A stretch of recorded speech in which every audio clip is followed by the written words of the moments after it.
Hello, everybody. Welcome back to Stars on Number Rimworld. Now, this has been a bit of an undertaking. I have to start off with that.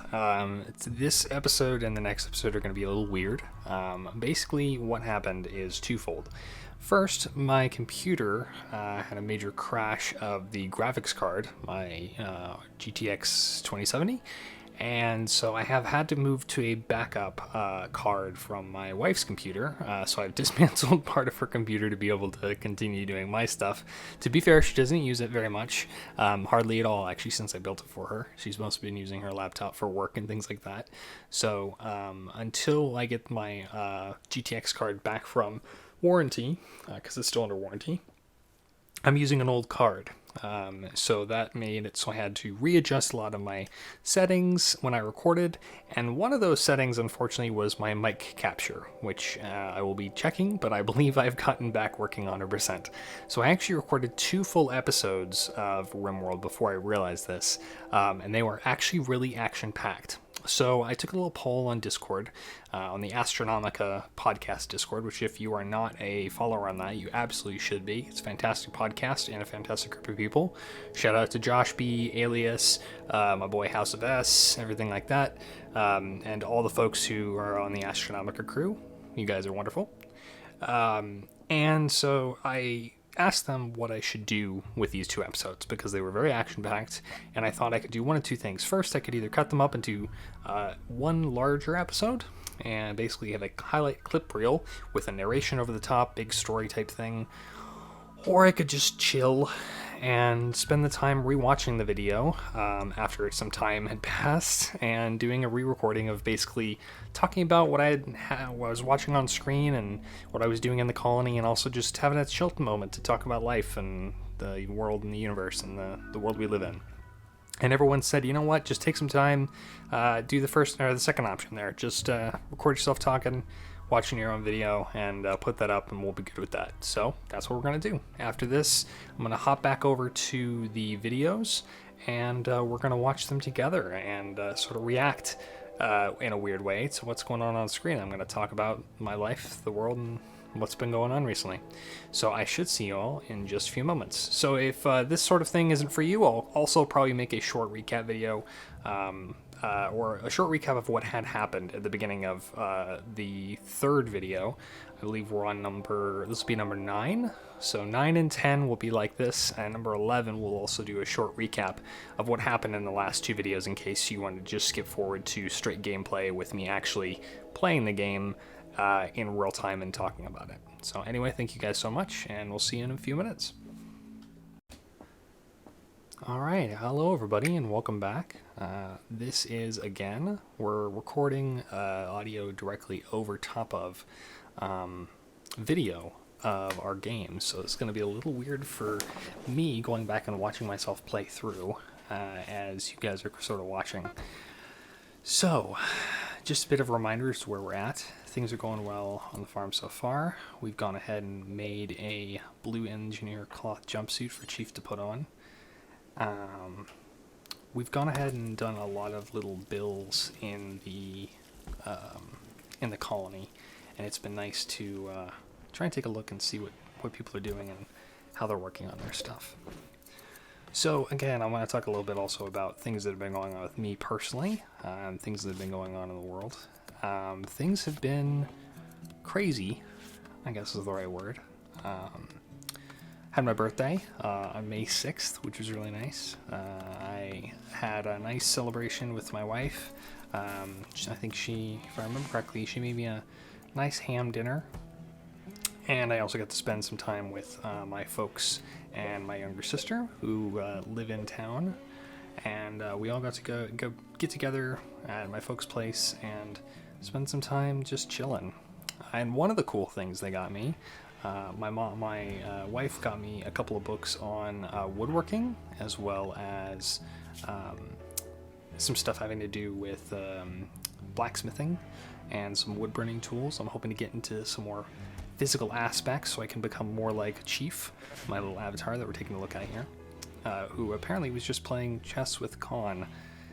Interesting, I still don't know how he picks up those pieces. Anyway, I think Oh yeah, I was having Con clean up some blood here. Anyway, one of the cool things they got me for my birthday, which was really nice, is they got me a... Oh, I just realized it's going to catch the background audio from this. Oh no, never mind. I can clean it up. Sorry, little editing brain fart there. So one of the things that is going to be that my folks got me for my birthday. Actually, my sister helped get it from a very lovely gentleman apparently who was selling this on OfferUp. Is a player piano, or specifically a keyboard. It is a Yamaha keyboard, and the cool thing is that it has a audio out setting, so you can actually export the audio to either a set of speakers, or in this case the audio inline on my computer, which means I have a beautiful piano that I can play. So I've been practicing a little bit. I used to play piano a little bit when I was very young, never had any formal teaching, but I did learn how to play some very fun things. The only thing I ever really learned how to play was a thing from Legend of Zelda, Ocarina of Time, which was something I was really into. So the only thing I ever learned to play was... Oh, that's not it. I already fucked it up. Nope, that's not right. No. Dang it, now I've forgotten how to do it. Whatever. I'll remember how to do it later. Anyway, I did learn how to do this just now. That's a failure sound. That's a failure noise. I'll put a little bit of reverb on that too. There we go. Anyway, back to our game, because that's what everyone here is really interested in. Con and Ringo working together. Con is trying to convert Ringo. I think we changed it at this point to put down his resistance. We also worked on getting this dye figured out, because we had worked on getting the blue dye for the engineered jumpsuit. Meanwhile, everything around the map is deteriorating. So I was upset at everyone not hauling things efficiently and effectively, which I'm pretty sure I have a mod for, but again, I've got enough mods in this mod pack already. It's insane. Speaking of mod packs, I've also been really excited. Hopefully once I get my GTX card back. The reason that I found out my GTX card was failing was I was trying to play a mod pack for Skyrim, which is by far my longest played game ever. I have like over 3,000 hours in that game, because that game came out right kind of at the peak of my childhood playing video games, where I had my own computer, I could buy my own games, I could spend my time doing what I want, and it was just all playing that RPG. Also, taking a look here, it looks like I'm looking at what to hunt on the map. Looks like we're going to hopefully hunt some wild boar. We'll see. I think if I remember correctly, they had a 2% chance, and I wasn't willing to take that, but they did have quite a bit of meat. So, did I mark it? Let's see. Oh, I did. I marked them to be hunted. Anyway, the reason I found out my computer was failing was that I tried to install and play a Skyrim mod pack, and I ended up installing it just fine, and I actually played through part of it just fine, but I noticed that every once in a while there'd be this little odd graphical glitch where my screen would begin to, what they call artifact, where random colors would pop up on it, and it started affecting everything, including Rimworld. Every once in a while when I would try and load into it, would have the same issue. And it got to the point where I would get partway through loading into Skyrim, and then it would just crash on me, and I'm like, I don't know what's going on.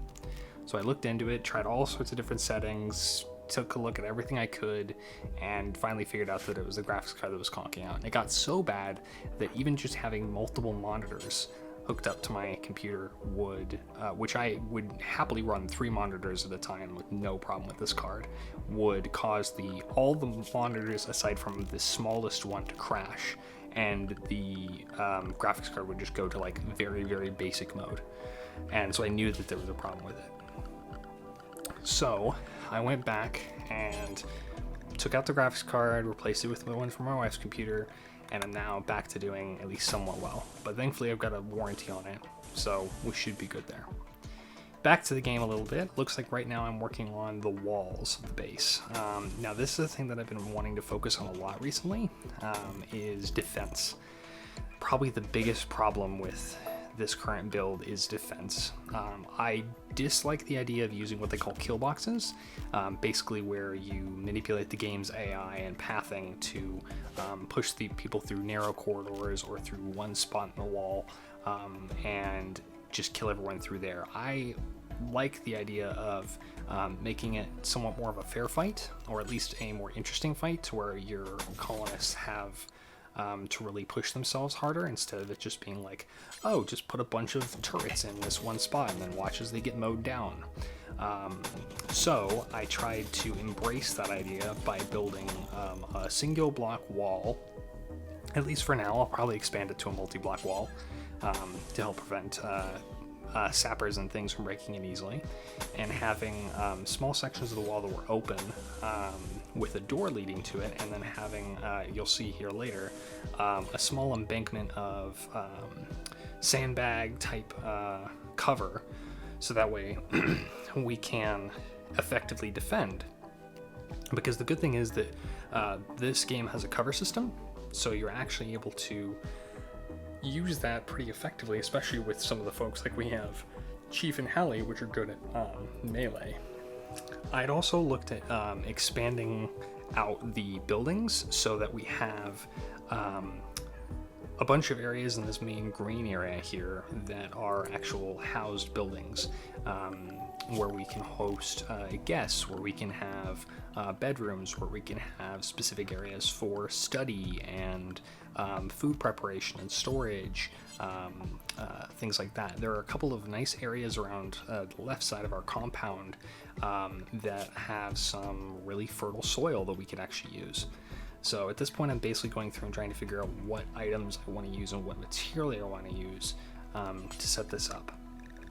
I believe in the last episode, if I remember correctly from when I watched it back the other day, we have gotten Orion, our little buddy, to basically be chopping up and sending out as much slate blocks as possible, because he's gathering those from around the map and turning those into slate blocks. So as you can see right here, I'm actually setting up the steel barricades and I'm designing them.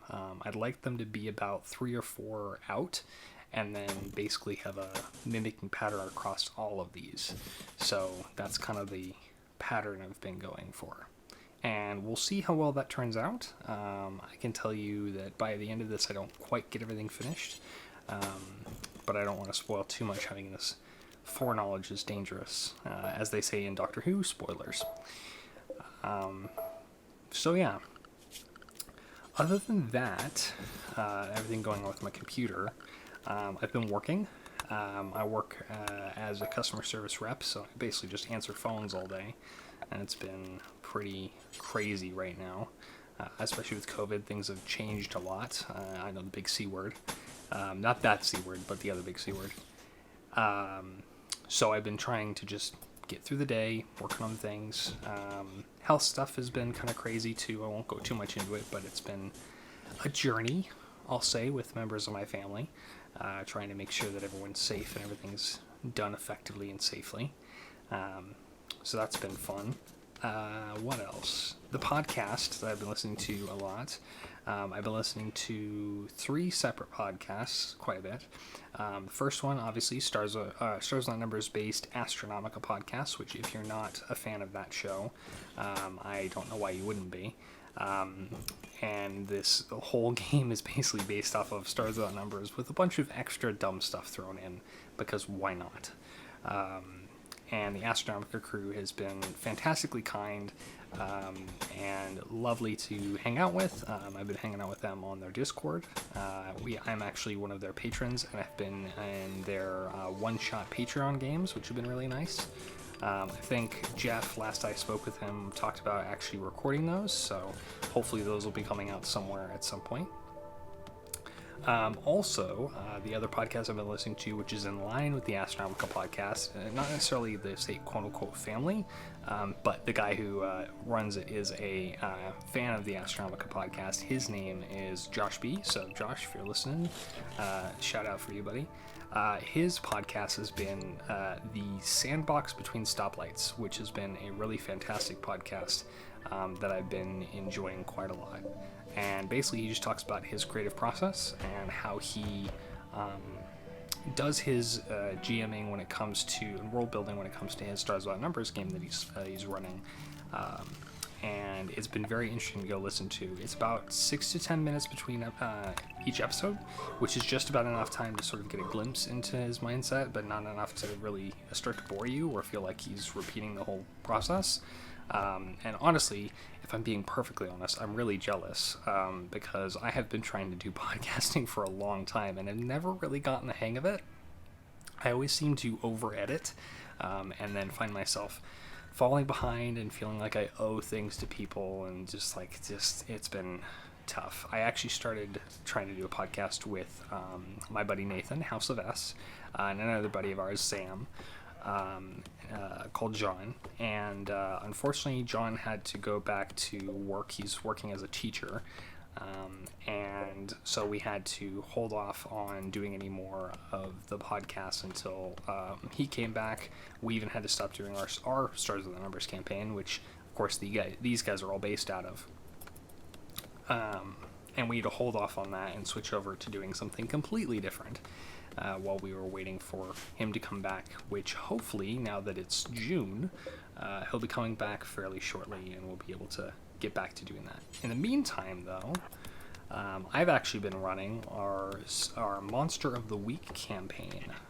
If you haven't played Monster of the Week yet, it's basically based on games or TV shows like Buffy the Vampire Slayer, and all sorts of those odd, like kill 'em or Supernatural, all the sort of shows where it's like, oh yeah, you've got a monster to kill every week. And my group has been going up against a bear who has been taking out residents in the local town of Dolores, Colorado, which is actually where my grandparents lived every summer. Oh, we've got a mechanized hive that have arrived nearby. Now, oh, that's right. This is actually a pretty important battle. So this is one of the pikemen. He is a actual mechanoid. We've been getting notes that mechanoids have been spawning more and more nearby, which increases the amount of mechanoid hive battles that we're going to see on the map here. And this is the first one of those that actually pops up. So we're going and grabbing each of the guys, getting them into position. This is where those barriers I had before came into effect.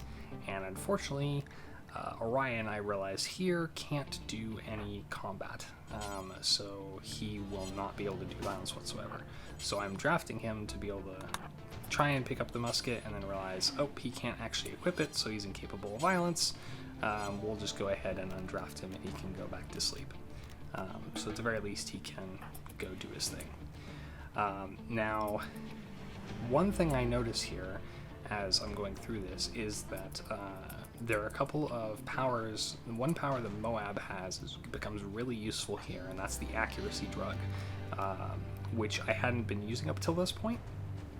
But his ability to increase people's accuracy is actually really, really useful. Because it means that we can make folks like Hallie really, really accurate really quickly. So basically at this point we're just kind of waiting for the pikemen to get close. We're setting our shots up, trying to use this sandbag to our advantage, as it will give us partial cover. Now, one of the things I also noticed is that we should probably start placing more traps and more deterrents along the walls so that people know that we don't want to basically hold ourselves off and allow the enemy to hole up in an area and have their own cover. I also just made a save there, I don't know if you saw, because I was worried about all of our crew dying. Combat has been the thing that has killed off more of our crew than anything. And I actually have been feeling a little sheepish about all of the sort of save scumming I've done when it comes to games like Rimworld, so I've been trying very hard not to do that. And as you can see here, the pikeman is actually setting up to continually fire shots.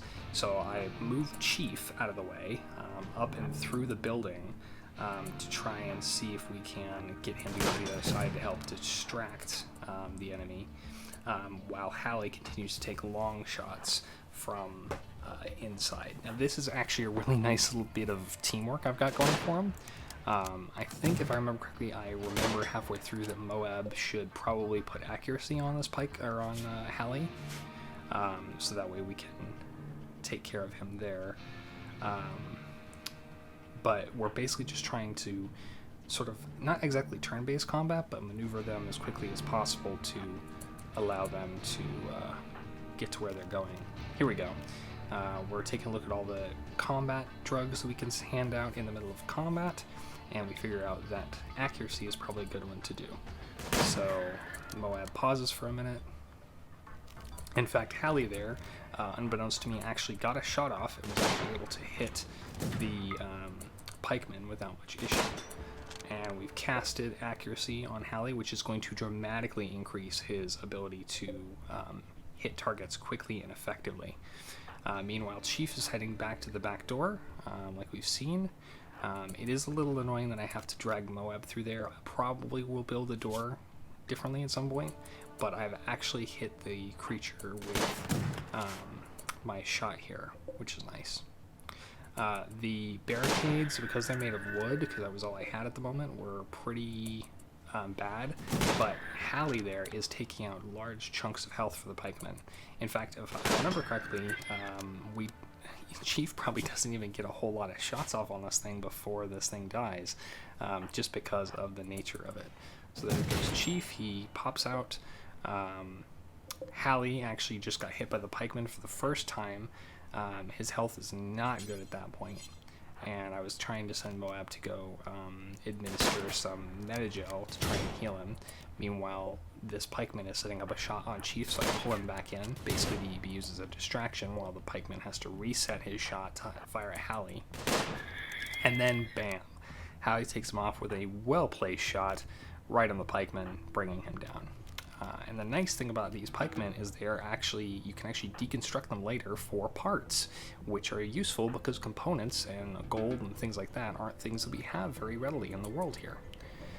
Moab is currently moving over to do his metagel on Hallie, and is able to hopefully cast successfully. Nope, missed the cast. So he's going to wait till Hallie gets back in bed. Thankfully, he didn't have too much damage on him. And is going to hop back into the room and do a quick heal on him. Come on, Moab. Alright, there we go. We're going to go ahead and prioritize him to 10 to Hallie. Moab, our fantastic little medbot. So, anyway, back to what we were talking about with the podcasts. The Sandbox Between Stoplights, hosted by Josh B. Fantastic little podcast. Been really enjoying it. I'm trying to force Hallie here or Moab here to stop what he's doing, to go draft up, and to go take care of giving that metagel to Hallie, so that way we can have him heal up as quickly as possible. Hallie jumps out of bed, decides he needs to go get some food, and then is going to go back in bed. So yeah, Josh B's Sandbox Between Stoplights. Very good podcast, would highly recommend, and it's been a nice little change of pace from what I usually listen to, which is more story-driven podcasts like Astronomica. The other podcast I've been listening to a lot recently is Dungeons and Dungeon Daddies? I can't remember what the name of it is. In fact, I'm going to take a quick look here, since I have the ability to look things up while I watch myself play. Let's see here, what's it called? Dungeons and Daddies, that's it. It's a rowdy, horny podcast for adults, and it's got the tagline of not a BDSM podcast. It is very funny. It has Anthony Birch, who is from Hey Ash, What You Playin', as well as one of the main writers for Borderlands 2, which is a very funny game. I really enjoyed playing that. and it's a very good podcast about 4 dads who get sucked into the Forgotten Realms in D&D on a quest to rescue their kids from evils unknown. And very good game, very good players, and definitely worth at least taking a download and listen to. Beth May is fantastic on this show, playing Ron Stampler, the stepdad, and they're all hilarious. Every character in there is just hilarious. So yeah, I haven't been listening as much to larger shows like Critical Role or what's it called? Y'all of Cthulhu is another good one if you haven't listened to that. Highly recommend that one, although I haven't been watching it recently. Right now in game, it looks like I'm working on trying to figure out where I can actually haul this pikeman to. I didn't think I had a spot set up for him, so we just got that set up in our storage area, so that way the pikeman doesn't get turned into fertilizer on accident, and can be disassembled by whatever workbench we have set up at that point. And now we're going to go ahead and replace each of these with steel for the barricades. That way we know that those are built up as strong as possible. Chief also is going through and repairing things as quickly as possible. Bone is turning out to not be as good of a resource as I thought for working on this, but it's not that bad. The donkeys are mating and having love. Also, I have gotten names for the donkeys, which we will showcase in the next episode, that I actually have direct control over the game instead of going back through and talking over the game video. Looks like right now we're about halfway through, so we still got a little bit of ways to go before things really kick off here. We've got so much meat from that Diplodocus that our guys are really, really good, honestly. Moab is basically just stuck at the moment, making as many meals as possible. Meanwhile, Hallie is healing up in bed and healing pretty well. I don't remember if I send Moab back up to do another heal on him, but to be fair, after the Metagel, it really is just a walk in the park to get everyone back to full health. Sam's doing good. He's still tame as ever. I had people in the comments saying that Sam and Happy are 2 peas in a pod and are the best combo. So, did I say Twitter? I meant the YouTube comments. Yeah. Also, I think at this point I notice, maybe I do? No, I didn't notice yet. I will soon notice that the donkeys are actually not eating the hay grass. They can't eat hay grass naturally. It has to be cut up and fed to them a different way. So my thinking of I can just plant hay grass in their pen and that's all they can eat actually backfires on me here. They start to become slightly malnourished. So we quickly take care of that as soon as I find that out and let them wander free around the compound until their grass grows back in. Although it is getting to the end of the year in the game, so we're getting into the cold season. Even right now, it's 63 degrees outside, so that's starting to get kind of cool. So, again, I'm upset about the fact that things are outside deteriorating and people aren't picking them up, because why don't you just do your job and pick things up? But, you know, that's a recurring theme. You can't make everybody happy. And then I go over all those items in the corner that, again, I have to just let deteriorate, because I'm not going to pick them up, because they're modded in and broken. That's what happens when you mod things. You break it, and you spend weeks and weeks trying to fix it. At one point, I didn't mention this yet, but at one point I actually couldn't get Rimworld to launch whatsoever. I had to go back and do a whole bunch of work to even get the game to like launch correctly with all of the mods. So I was very lucky I am maybe even able to do what I can here with all my recording issues and whatnot. But yeah. Overall, at this point, things are looking up for our compound. People are doing well.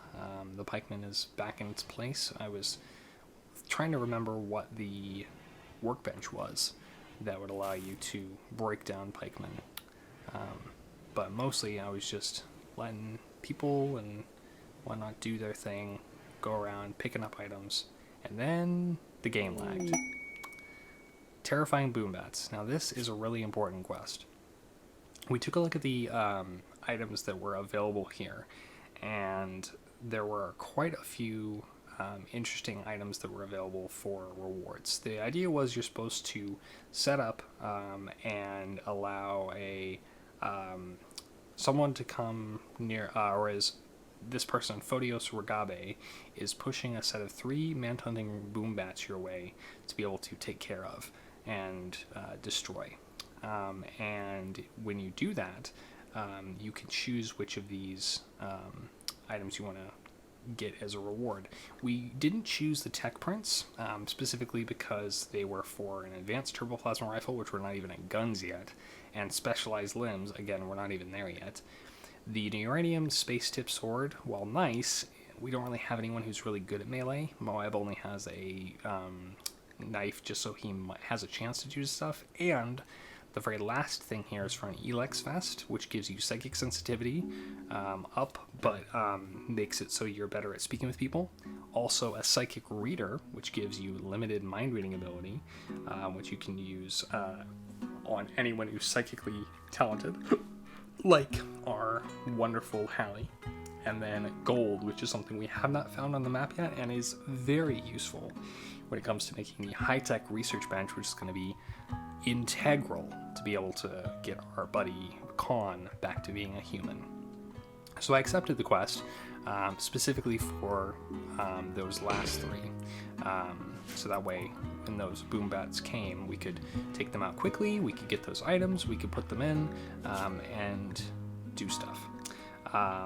And things end up happening. Won't spoil things, but things, you might want to keep watching, because things do end up happening. Man, this is hard not spoiling things, because I do know what happens, and things kick off. And it's hard not to just talk about what happens and, geek out about your own stuff, but such is life. So yeah, at this point, going through, Hallie becomes fully healed again, which is nice. I've been taking a look at the tabs, trying to see what I can find for when people are leaving.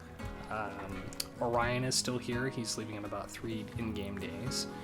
And he's doing pretty well. He's at an average of 63%, whereas Berenios is leaving in about 7 days.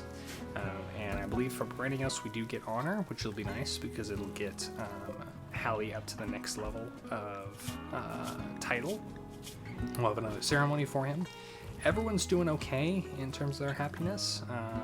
They're a little unhappy about some of the state of their environment, but we've been trying to do a good job. Meanwhile, Moab is, of course, completely unfeeling, because that's the way Moab is. Being a robot, of course. Let's see what else. Yeah, we're getting closer to winter, so that's one of the reasons why we were working on clearing up some of the space. Overnight, you could see the outdoors was getting to be really low in the low 30s, and it's only going to get colder.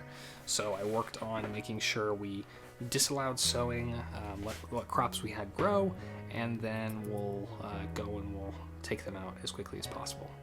Meanwhile, some of the animals, like wargs, are killing the boars, and basically allowing us to steal them for free meat. Because animals are a big nuisance, especially in winter. We also find that there are a couple of more animals around the map who are former humans. This guy is formerly human, mostly sapient, and he is a bunny, so we actually tried to tame him to try and see what we could do for him. His wildness was around 75%. I didn't think of the fact that how tameness was going to work, so we just left him as is. I don't know if we ever actually did anything with him, but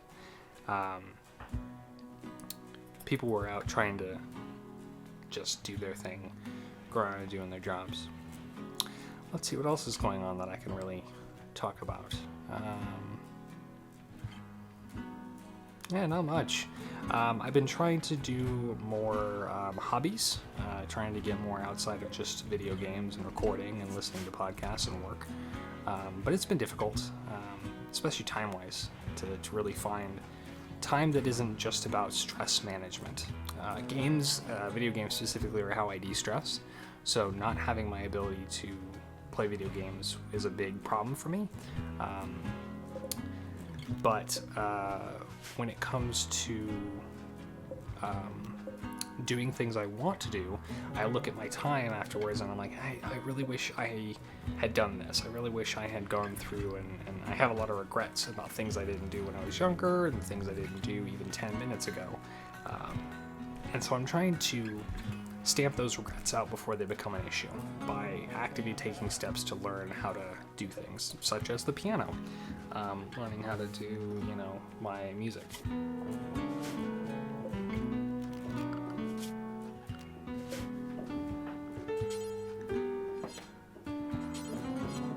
There we go. Got it. I knew I could remember it. Anyway, this is also me realizing that the donkeys are starving because of the hay grass. So we're going to go ahead and actually set that all to be cut down and change the zones over to, we can just set them as unzonable. So they can go wherever they want, basically. So that way they can eat and not have to worry about the hay grass as we delete that zone and cut down all the hay grass before, since it's not going to grow at this point. They'll just have to survive on whatever plants and things we have. So yeah, I've been trying to work on my hobbies. I'm hoping to learn more about woodcutting. My dad has always been a big handy guy, so he taught me a little bit about how to handle power tools and basic home DIY when I was younger. But we never, I just wasn't at the right place in my life to figure out how to take care of things and really learn how to do stuff. And I regret not learning more when I was younger. So I'm trying to make up for that now by learning about things that interest me, like making things. I'm really hoping to get into electrical engineering a little bit too. Here we go. Here's the boom bat little raid we have going on here. So I only see one on the map at the moment, but I go ahead and take a look, and there are actually all three up at the top right there. We've got two of them right next to each other, and then the last one up top. And it looked like all of them were going for manhunters. They were going to head up and attack whoever was nearest by. So we head them up to our trusty little spot here to try and snipe at them before they get too close to us. We draft up all our guys. We got Chief heading up, and then of course Moab, our support, to heal people up and give an accuracy bonus if possible to try and take them up before they become too much of an issue. Thankfully, these guys aren't after our claimed areas outside of the home base, like the tables and walls nearby. They are just straight coming for our colonists, like animals. So it was much easier for me to be able to set up a area for us to attack them in, where they wouldn't go and attack other items or areas nearby. So here I am. We're going to set up Hallie to snipe the first one as it tries to come in.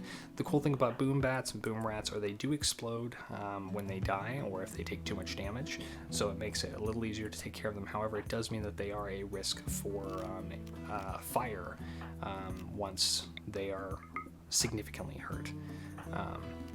So here it looks like our Chief has decided to try and go out manually to attack, which is not what we wanted, so we're just trying to have him fire from a distance. Hallie gets a perfect shot off with his high shooting skill and instantly kills the first one. It does set small fires around the area, which hopefully we will take care of before things burn down to a crisp.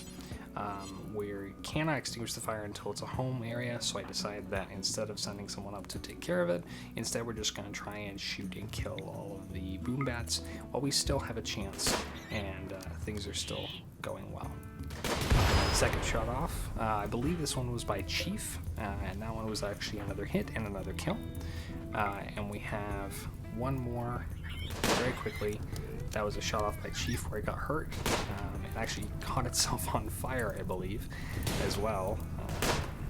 Hallie is doing pretty good. It's getting a little too close for my liking, so I actually think about sending in Moab, but Chief, just at the last second, shoots him and kills him. And at this point, I am on firefighting duty. We'd go ahead to the zones and we expand the home zone area over the fire areas so that way we can get those taken care of, because everyone is set to their first duty whenever there's a fire to put out the goddamn fire, because there are not going to be any fires that are going to take care of that stuff. Meanwhile, back at the home base, our reward has arrived, so people will go back and take care of that. Hallie, unfortunately, can't do firefighting because of his background, so it's up to Chief and Moab to put out the fires nearby to save a little they can. We do lose a little bit of, what's it called? Psychoid leaf? No. Heal root from the fire. It does burn down that specific piece, but we do gain 3 bodies that we are able to carry back and haul for food. Boom rat flesh is pretty good, and I believe it's just light leather skin, so we should have an abundance of that being taken care of. And Khan, of course, our lovely hauler, is helping take care of the last of them. So all of those basically become more food, and now we have the beautiful vests. Now we go ahead and get Hallie, and we get him set up with the gear here. We're forcing him to wear the Elex vest, which is a masterwork vest, which is also very, very nice. And that should help him with social situations, and looks pretty good. It makes him take off the flak vest, which is actually not a problem, and we do have him go ahead and put that away. He's also putting away the psychic reader and the gold. Well, actually, Chief got the psychic reader, but the gold is also being put away, which is very useful. And again, that will mostly just be useful when we make the high-tech research bench, as that will allow us to do more complex research jobs. So yeah, things have been good but crazy, which I think is pretty much the motto of 2020 and half of 2021 now. The past 2 years have been all sorts of insane. I went from the start of 2020 working at a job I was absolutely in love with, but not making me enough money to do what I want, to going to a job that I thought I was going to love and absolutely hated, to the point where I was in it for 6 months, didn't get through training, and quit. Got married.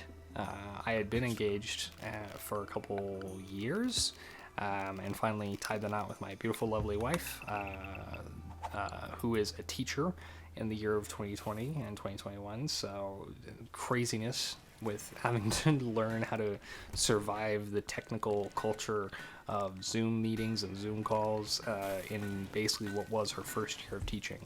So that's been fun.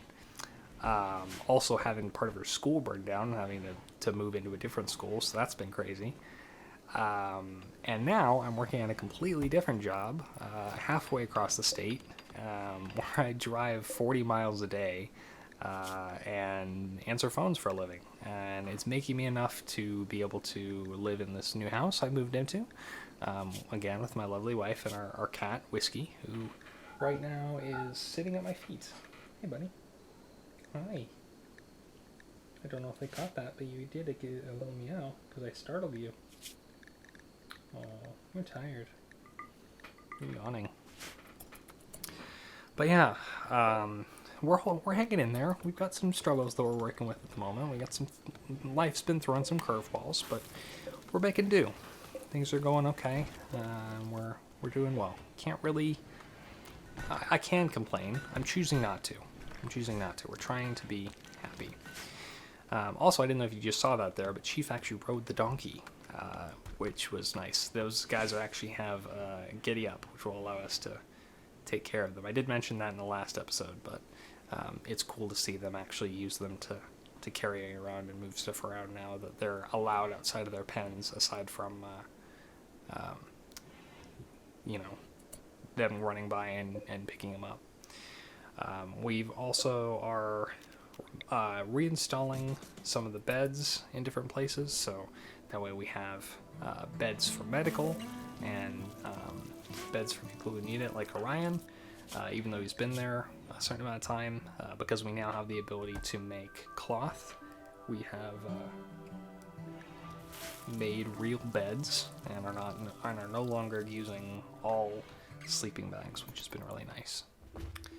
We're almost to the end of the episode now, which is nice. Man, I never really realize how long these episodes are until I have to sit there and watch them back again. So, props to you guys who actually sit through all the way through the episode. Here I am talking about the beautiful farmland that we're going to have once I get the time and energy to invest in actually farming again after winter. It'll make this small farm that we have here look completely dwarfed in size to the beautiful grassy farm that we have at the moment. And I'm also taking a look here at tilled soil, which you can use to basically turn regular soil into fertilized soil, but it only works every once. So every time it gets harvested, you have to go back and retill the soil, which makes sense from multiple standpoints, but it's something we can look into. Excuse me. Yeah. It's fairly late at night as I'm recording this. It's been after a long day of work, so thankfully I'm still awake enough to be able to do this and spend some time afterwards playing some of my own games. But I don't really have to worry about going to bed super early, which is nice. So yeah, life's good. There are a lot of things I wish were different, but overall I can't say that I am extremely unhappy with the way things are going. Also, things are going well in our colony. Moab is out making meals. He's trying to continue to make at least up to 20, and then when it gets down to 5, go back and rework on food, so that way he's not stuck on food all day. Orion is taking a break from working. Sorry, apparently I'm more tired than I thought. He's taking a break from working on his stuff, which he's finishing up in about a day and a half, to working on just some life stuff. Just kicking it back, throwing some horseshoes, playing some chess, doing whatever he needs to do. Hallie, meanwhile, is toiling out in the field, thankfully harvesting up the coffee that he's going to use to drink himself later. And this is the last piece of the puzzle for this evening. A group of bad blood Yautja, which are predators. Yeah, they're predators from the movie Predator. And this guy is not friendly. He's got a needler, and he's wearing a couple of wool pieces.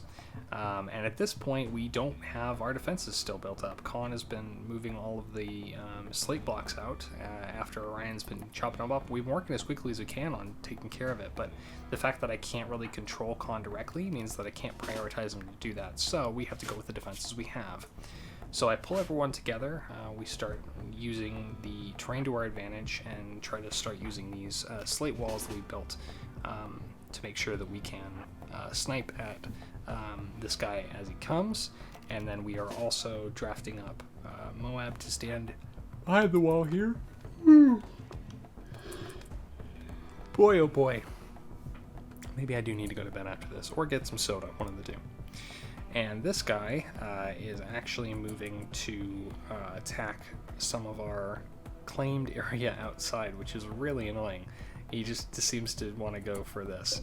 So because he's going to go for that, and I don't want him to just destroy everything and run off, I make the decision to instead move my guys up a bit so they can get to a position where they are able to attack him from afar.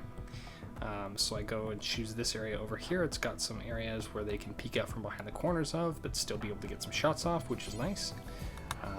And Moab can stand behind some of the more protected areas of the wall and stay protected from fire and still be able to heal guys as they come close. Meanwhile, this guy is basically just chopping down at these steel tables, which is pretty funny, thinking that we actually care about those sitting out there. It does give me an idea for being able to use pieces like this as sort of distraction later. But it does mean that Hallie is taking shots off right now at our predator friend. Meanwhile, Moab is attempting to move out. Chief is taking shots. We got a bruise on the right leg of this guy. Now, things, again, are going to kick off here in just a minute. Chief, I had to move up to try and see if he can get a better shot off, since he's a little far out of range to be able to attack effectively. Hallie gets hit by a needler. Thankfully doesn't do a whole bunch of damage, but it does still hurt. And we'll need to make sure to take care of that again later. And at this point, excuse me, I use Burden to try and see if I can slow him down, hopefully thinking that that will make him shoot slower. I'm not sure if it actually did. I think it only affects movement speed. But also, the big thing is that Hallie is no longer wearing his flak vest. I've switched over to the psychic vest, which in hindsight was a very bad move. We should really only do that when we have guests over or people who we need to socially interact with. It won't help them at all when it comes to dealing with that stuff. So since Hallie has been hit a second time there, I move Moab into position to try and stay safe and use the combat drug of accuracy, as well as use the Metagil ability on Hallie, so that way we have a better chance of taking this guy down. Now, Chief is still taking shots where he can. He hasn't been hit yet, not nearly as much as Hallie, who is now at 186% bleeding, so we really need to get that taken care of. Moab has stopped moving. Now here is where things get bad. The warg is accidentally hit by a stray shot and goes Manhunter and goes straight for Hallie, who gets knocked down. Meanwhile, the Needler is coming after Chief, and now our entire focus is on taking out the warg, which unfortunately Moab is not really good at attacking. So we were able to stun it momentarily, but things are not looking good. The warg is basically attacking us. Moab is doing his best to defend. Thankfully, most of the time it's going after Chief. Going after Chief. And since Chief is only able to attack in melee with his pistol, he's basically able to butt it with the end of his pistol and gets knocked down. Which then means Moab is up against the warg on its own, and through a series of very, very poor strikes, basically is fighting his way to try and survive, doing whatever he can to heal up people and emergency cast on folks to be able to take care of them. Moab is at 52% health, things are not looking good, and I chicken out and load an autosave, which I deeply, deeply regret. This is something that I've done before in other games, and it always makes me feel awful. The tip there is particularly hilarious, where it says this is a story generator, not a skill test. Failure is not the last part of the game, and I try to take that to heart for the next episode and for all future episodes beyond, as you will see coming up. But this was the failure of our little team. All it took was one warg getting in the wrong place at the wrong time to take us out, and sadly our little colony was taken out pretty quickly. And so we've loaded back to just after Hallie is working on picking up some of this coffee, but just also after we've gotten the reward for our last Boombat mission. So I quickly set all of these to be cut. Meanwhile, I'm feeling absolutely awful about the fact that we have gone through and basically we screwed up, and we couldn't go back and just leave it that way. So I had to go back and try and fix it, when really failure is what failure is. And if our colony fails, it should be by our own merit and our own hand, and we should learn to live with that, which is a lesson I'm still trying to learn. And with that, folks, we're going to end it here. The episode's pretty much over, and at next episode, we're going to see what happens when I decide that enough's enough. We need to stop pussyfooting around and really take care of business. Thank you all so much for watching, and I'll leave you on Colin taking care of our prisoner as he goes about his business, doing what all sheeps do, taking care of business. Stay safe, have a great rest of your week, and have a good night.